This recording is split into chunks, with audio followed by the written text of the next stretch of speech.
기도하시겠습니다. 청년이 무엇으로 그 행실을 깨끗게 하리이까? 주의 말씀을 따라 삼갈 것입니다. 내가 주께 범죄치 아니하려 하여 주의 말씀을 내 마음에 두었나이다. 거룩하신 하나님은 정관에 감사합니다. 오늘도 세우시고 붙드시고 함께 하셔서 하나님의 뜻을 이루게 하시고 하나님의 영광과 역사가 있게 하여 주옵소서. 오늘도 도우시고 함께 하신 주의 은혜 가운데 세우시기 원합니다. 감사드리며 예수님의 이름으로 기도합니다. 찬송가 369장 3절 찬송 드리시겠습니다.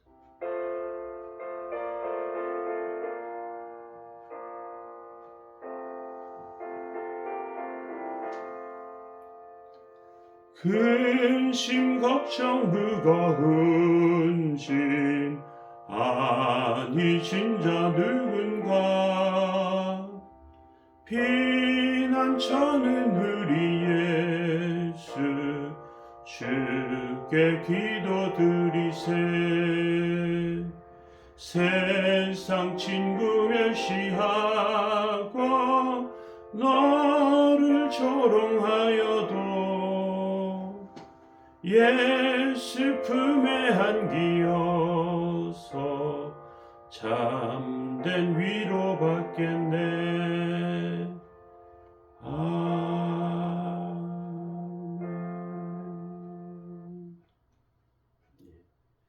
시편 126편 1절부터 마지막 절 보시겠습니다. 여호와께서 시온의 포로를 돌려보내실 때 우리는 꿈꾸는 것 같았도다. 그때 우리 입에는 웃음이 가득하고 우리 혀에는 찬양이 찼었도다.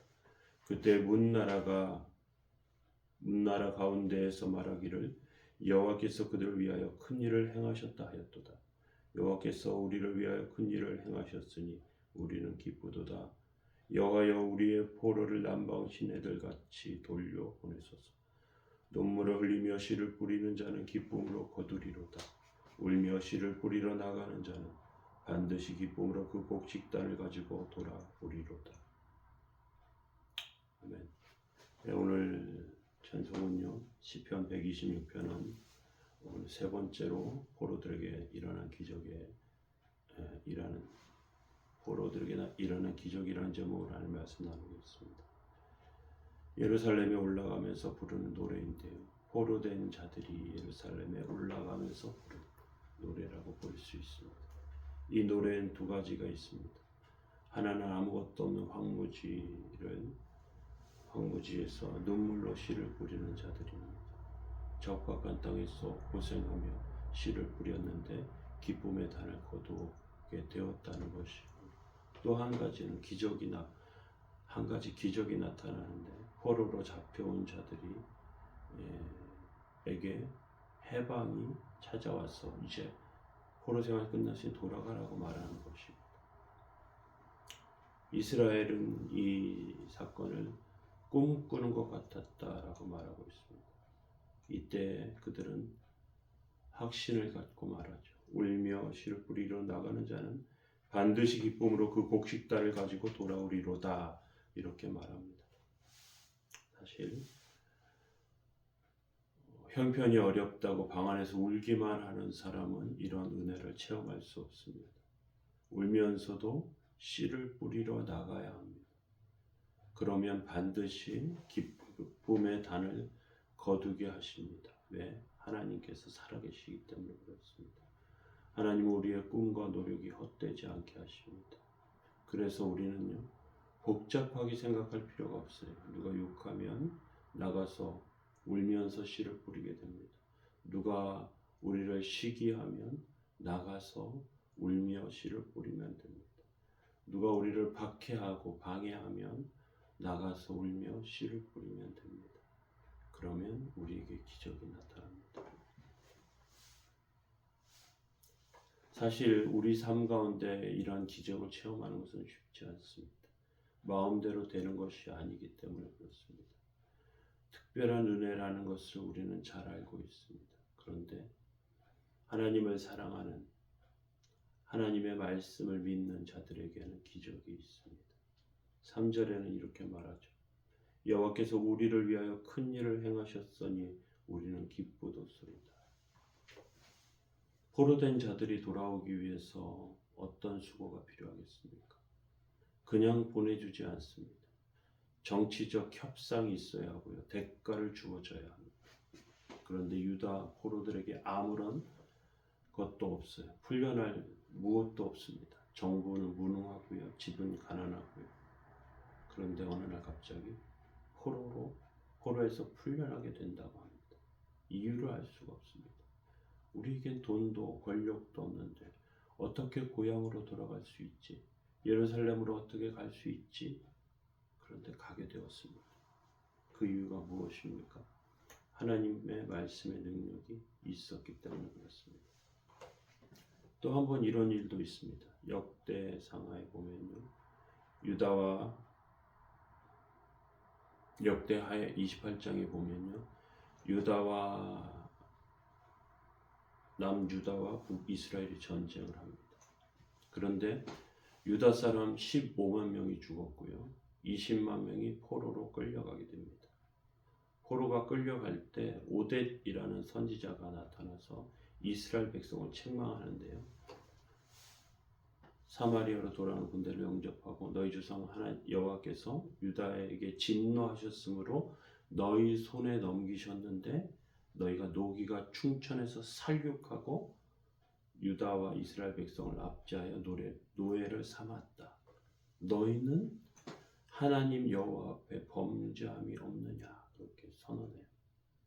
너희도 죄가 많은데 하나님께서 지금 남유다가 하나님께 범죄했기 때문에 하나님께서 그들을 치시는 도구로 너희를 사용했을 뿐이다는 겁니다. 그러니까 그들이 깨달았어요. 그래서 포로를 돌아가게 합니다. 하나님께서 깨닫게 하시는 말씀의 능력을 보여주시는 것이죠. 창세기에 보면 요셉이라는 사람이 나오는데요. 그는 노예가 되었습니다. 애굽에 끌려갔고요. 감옥에서 죄수가 되었습니다. 감옥에서 죄수의 뒷감당을 하는 일까지 하게 됩니다. 그런데 요셉에게는 무엇이 있느냐? 하나님의 말씀이 있었습니다. 바로의 꿈을 해석하고 감옥에서 나왔고요. 애굽의 총리가 됩니다. 하나님께서 자유케 하시는 데는 놀라운 기적의 역사가 있다는 것이죠. 예수님께서 진리를 알지니 진리가 너희를 자유케 하리라 그렇게 말씀하신 것처럼 포로에서 풀려나서 이제 예루살렘 성전으로 돌아오는 그들에게는 큰 기쁨과 감격이 있었습니다. 2절에 보니까요. 그때 우리 입에는 웃음이 가득하고 우리 혀에는 찬양이 찼으며 그때 문나라 가운데에서 말하기를 여호와께서 그들을 위하여 큰 일을 행하셨다 하였도다. 우리는 기뻤고요, 웃었고요, 찬송했고요. 사람들은 우리 보고 하나님을 찬송했다는 것입니다. 정말 생생한 표현이죠.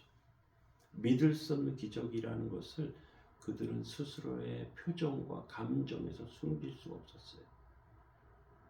그러면서 그들은 깨닫죠. 하나님께 예배드리는 것, 하나님의 말씀을 듣는 것이 얼마나 좋은 일인지 알게 되었다는 것입니다. 그 말씀은 결박을 끊고요. 눈물을 헛되지 않게 하시고 열매로 갚아주시는 하나님의 은혜가 되었다는 것입니다. 사절에 보니까 여호와여 우리의 포로를 남방 시내들 같이 돌려보내소서 되어 있습니다. 남방 시내들이라면 남쪽은 유다의 남쪽 네게부 근처를 말하고요. 그 가운데 있는 시내들을 말하는데요. 이곳은 사막 지역이었습니다. 그래서 시내가 없어요. 간헐천들입니다. 비가 오면 흐르지만 보통 때는 말라 있습니다. 그 땅, 이방에서 포로로 돌아온 그들 가운데 남방 시내와 같은 비 올 때 물이 흐르고 그러면서 주변에 그 초목들이 한번 샥 피고요.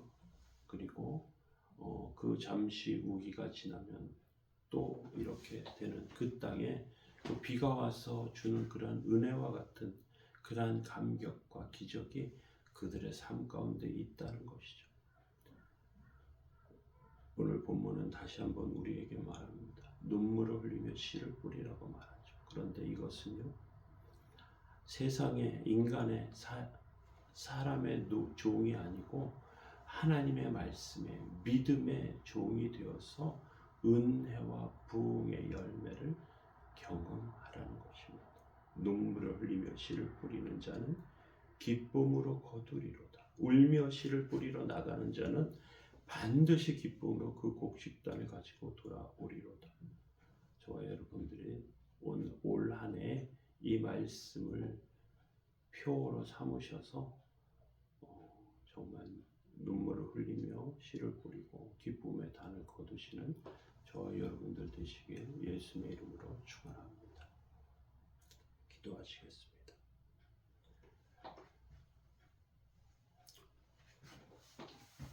울며 씨를 뿌리러 나가는 자는 반드시 기쁨으로 그 곡식단을 가지고 돌아오리로다. 거룩하신 하나님, 저희들의 삶에 은혜 내려 주셔서 포로된 자에게 나타난 그 기적을, 그들이 그 기적을 만나고 느끼는 기쁨과 찬양의 감정을 하나님 기억하게 하시고 깨닫게 하시고 저희들의 삶에 이 기쁨과 감사와 은혜가 넘치도록 주님 붙잡아 주옵소서. 성매 역사 은혜로 세우시고 주님 붙들어 주시기 원합니다. 예수님의 이름으로 기도합니다. 아멘. 교회를 위해서 기도해 주시기 바랍니다. 이렇게 수고에 씨를 뿌릴 수 있는 교회가 되도록 기쁨의 열매를 거둘 수 있는 교회가 되도록